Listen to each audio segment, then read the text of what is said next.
Olá, amigos da TV Justiça. Começa agora mais um Direito Sem Fronteiras. É muito bom saber que você está aí assistindo ao nosso programa. No Brasil, estamos no verão, calor em todo o país.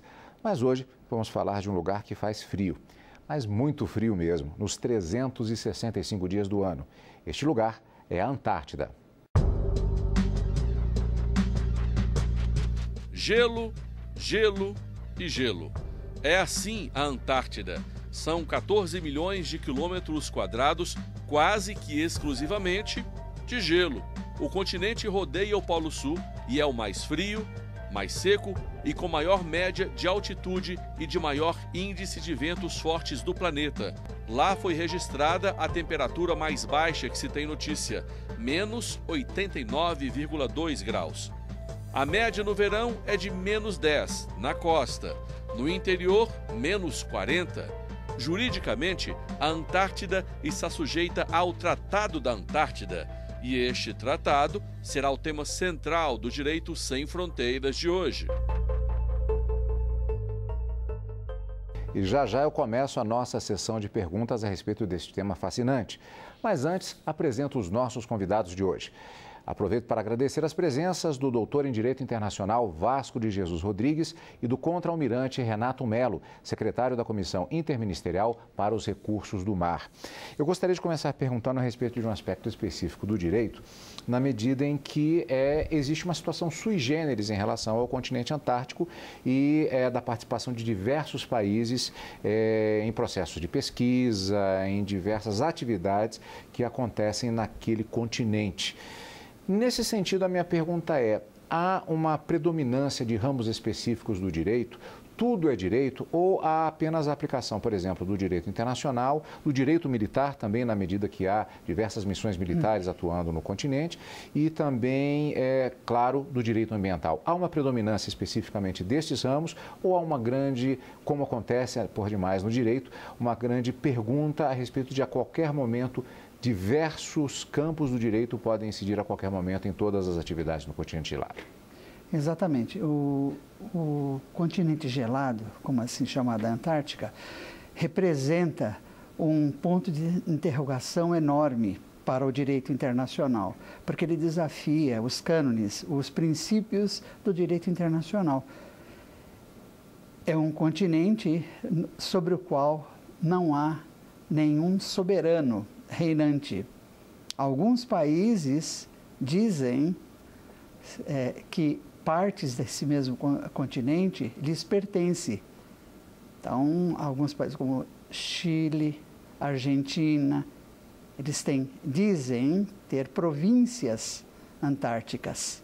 Bebês desses países nascem lá. Os parlamentares vão até lá.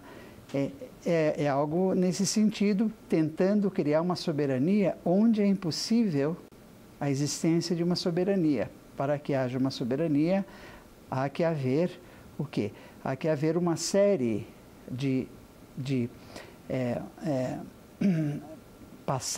ritos de passagens, tal qual foi a colonização do Brasil.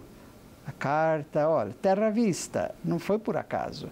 Porque naquela época o descobrimento, né, era obrigatório para que se desse o quê? A posse em nome do rei, a colocação da fralda, da bandeira real portuguesa, a celebração da missa, dos marcos.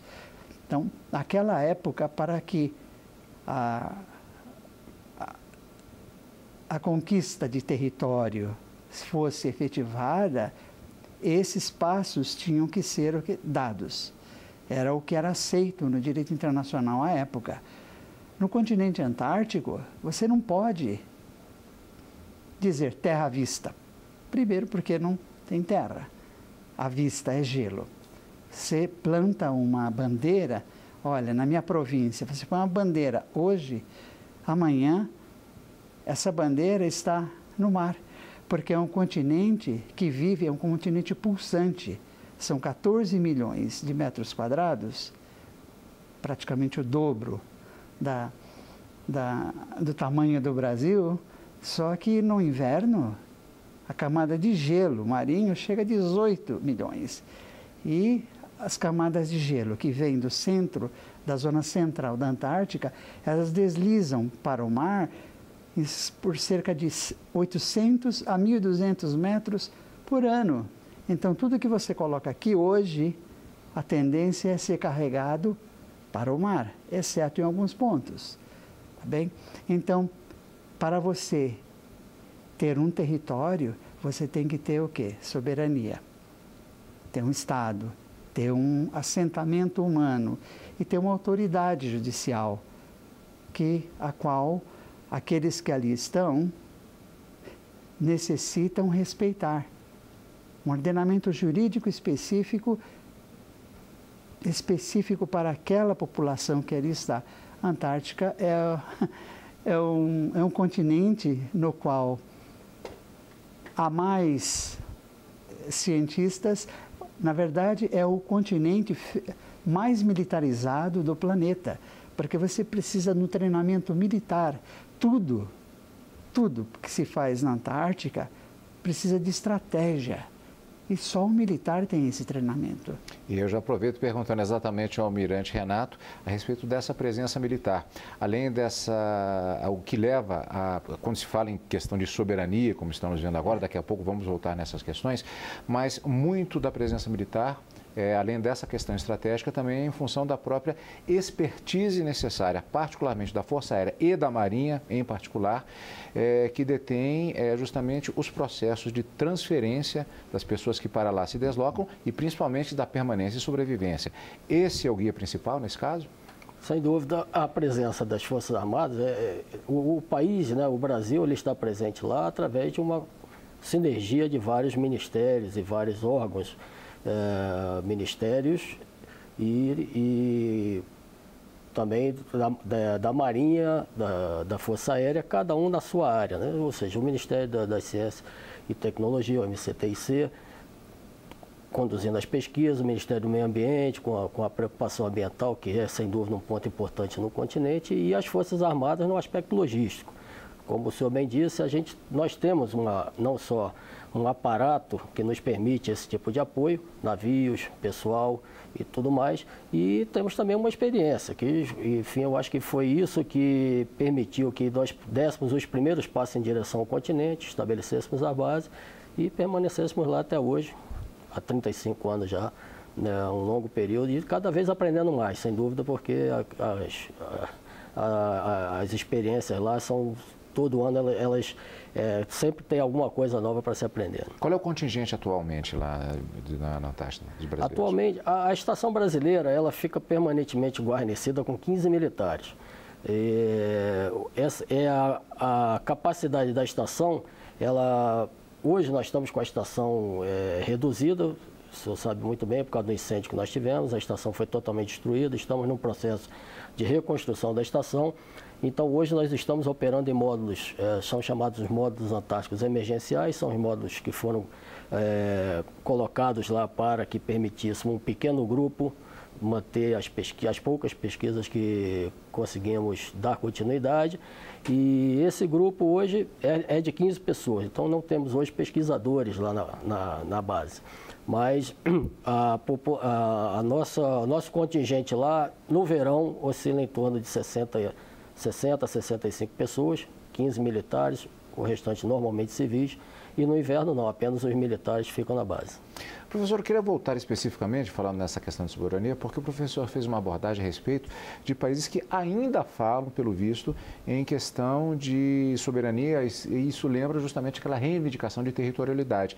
Quer dizer, então, que apesar do tratado que existe sobre a matéria, é uma questão que ela ainda sofre debates em função da reivindicação de alguns países. É isso mesmo? Não.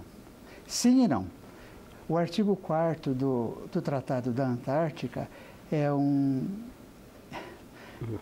uma acrobacia jurídica, né, para que ficasse engavetado essa competição, sabe, sobre a soberania.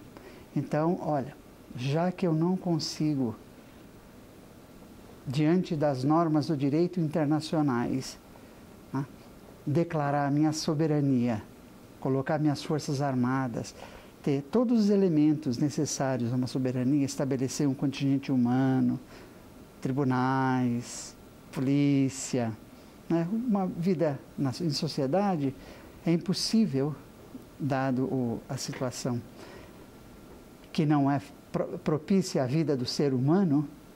A Antártica não é para o ser humano. Então, vamos continuar fazendo pesquisas científicas e não vamos declarar áreas territoriais novas, não vamos brigar sobre essa questão. Então, está engavetada, mas há que se ter muito cuidado, porque fazendo um parâmetro com o que está acontecendo no Ártico, é algo que a China vem se preparando para 2030. Então, a China ganhou o concurso, está fazendo a nossa base, mas ela já tem 4, está fazendo uma 5ª. E lá, ela não é um país que faz fronteira com o Ártico, mas ela tem atividade lá no Ártico, está construindo o maior quebra-gelo do planeta.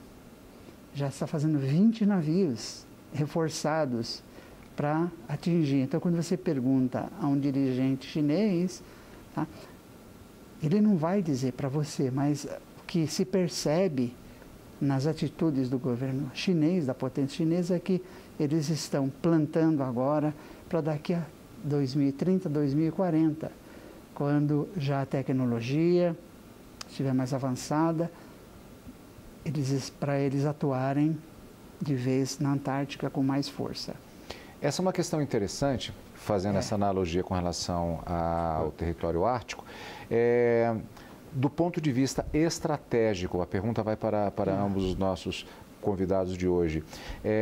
O território ártico, ele é, por uma série de questões, inclusive geográficas, ele tem uma proximidade maior com os Estados Unidos, por meio do Alasca, dos países europeus, também da Rússia e da própria China.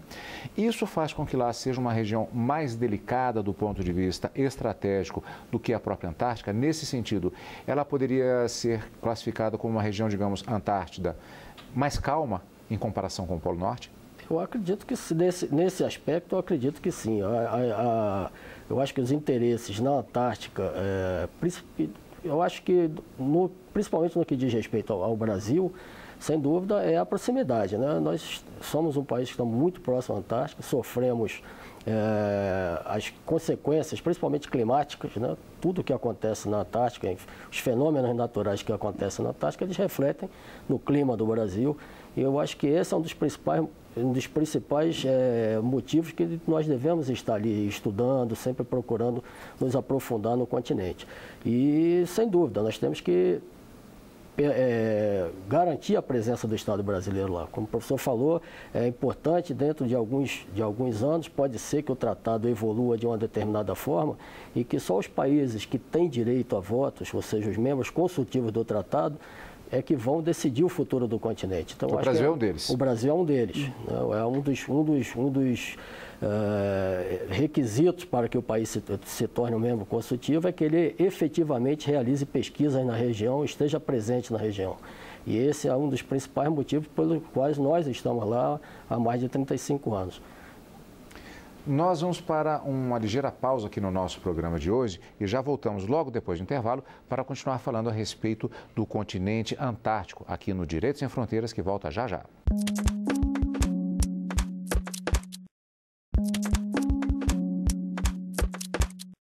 Estamos de volta com o Direito Sem Fronteiras, hoje falando sobre o continente antártico. Eu gostaria de retomar com o professor Vasco, inclusive eu tinha feito já conversado no primeiro bloco com o almirante Renato a respeito da questão estratégica relativa ao continente antártico. Eu gostaria de continuar nesse ponto especificamente, do ponto de vista econômico, já que sempre quando se falava em Antártica há algumas décadas, sempre uma das primeiras palavras que vinha à mente era exatamente petróleo, particularmente em função da crise do petróleo. Isso ainda é uma realidade ainda hoje? Não é, porque foi engavetado e foi criado em seu lugar o Protocolo de Madrid, em 1991. Tá? E o mesmo, dentre as muitas cláusulas, proíbe a extração, prospecção de petróleo e gás e minerais. Tá? Para pesquisa é possível, mas não comercialmente. Então, ficou engavetado, está engavetado, isso daí. Mas o que eu tenho ouvido falar das reuniões com as quais eu tenho participado, no Departamento de Estado dos Estados Unidos, a Rússia, é que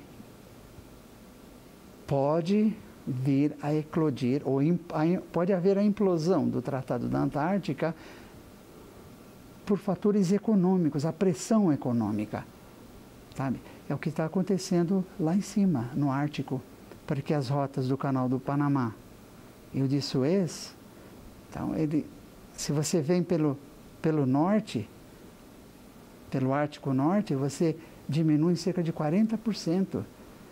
Tá? Agora que, de 78 para cá, o volume de gelo do Ártico diminui em 40%. A realidade destes dois continentes, tanto no Polo Norte quanto no Polo Sul, ela é complexa do ponto de vista do direito, do ponto de vista militar.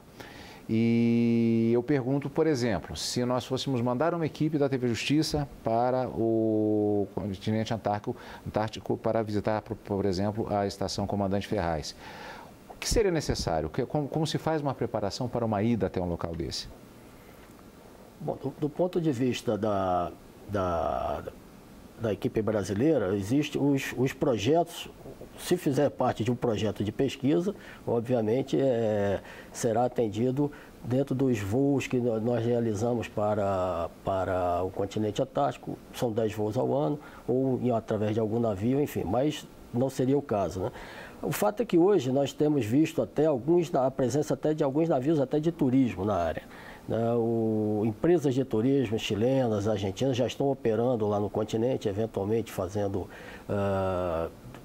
transporte de passageiros, enfim. O continente, como a gente sabe, por não ser um continente, não pertencer especificamente a nenhum país, quer dizer, o acesso é livre, né? O acesso é livre, basta ter capacidade, condições de chegar ao continente. Obviamente tem que ter um apoio também lá, já que as condições lá são bastante inóspitas, né? Mas hoje isso é uma grande preocupação, porque qualquer um, teoricamente, pode pegar um barco, um avião e chegar ao continente. Eu usei o exemplo da TV Justiça apenas a título didático, não propriamente que a gente esteja mandando uma equipe para lá.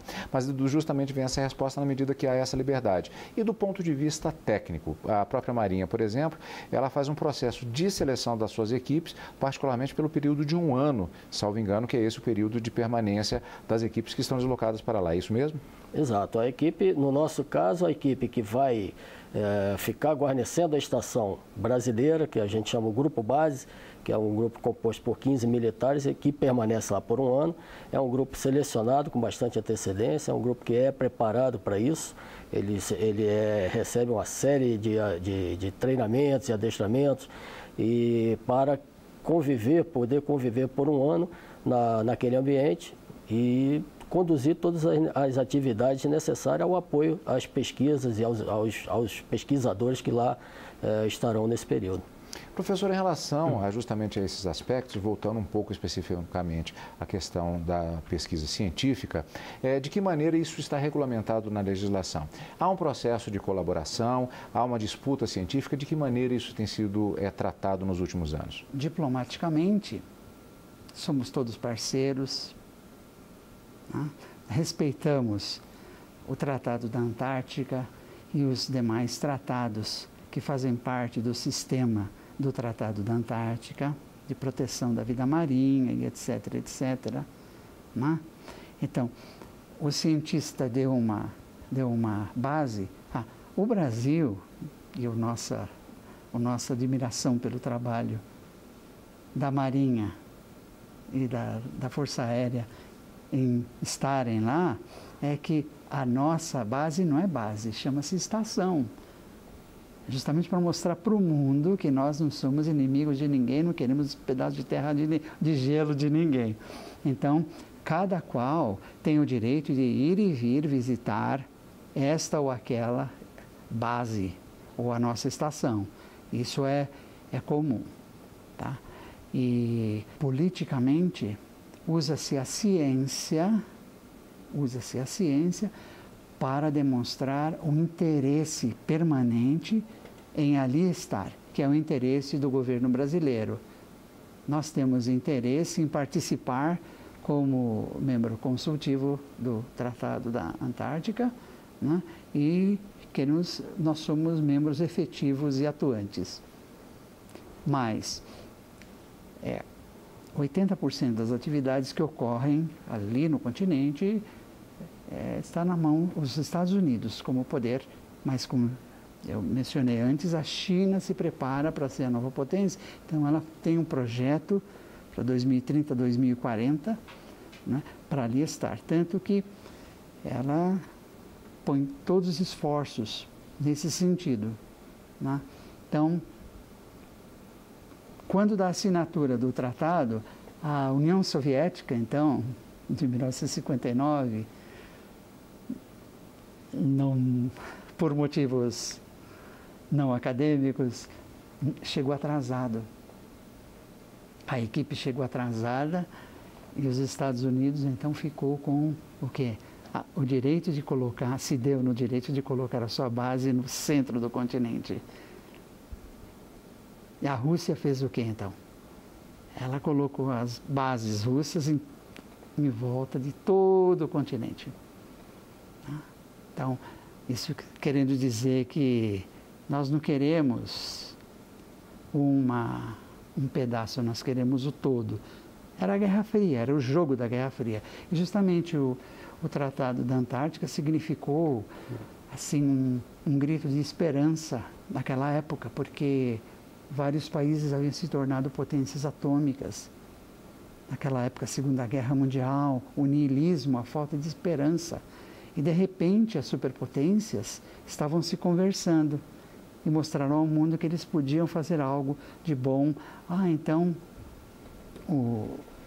vamos criar um continente de paz e de esperança. Então, a ciência, por isso que se chama o continente da ciência, né? Mas isso é uma das facetas. Tem a face do poder, a face militar, é o continente mais militarizado do planeta e os interesses econômicos estão voltados e algum dia vai poder ser mudada essa situação. Para isso que nós temos que estar presentes e participantes em todos os momentos. Por isso, aliás, como o professor bem disse, muitas dessas questões foram engavetadas, né? Estão engavetadas ainda. Eu queria agradecer, o tema é fascinante, eu gostaria de fazer mais perguntas, inclusive a respeito da atuação da Marinha no continente gelado, mas infelizmente o nosso tempo está esgotado. Queria agradecer muito a presença do doutor em Direito Internacional Vasco de Jesus Rodrigues e do contra-almirante Renato Melo, secretário da Comissão Interministerial para os Recursos do Mar. Muito obrigado pela presença aqui nos estúdios da TV Justiça para falar a respeito do tema da semana. Eu agradeço também a você, telespectador, que nos acompanhou no programa de hoje. E se quiser rever o Direito Sem Fronteiras, acesse tvjustiça.jus.br. O nosso e-mail é direitosemfronteiras@stf.jus.br. Até a próxima semana. Tchau.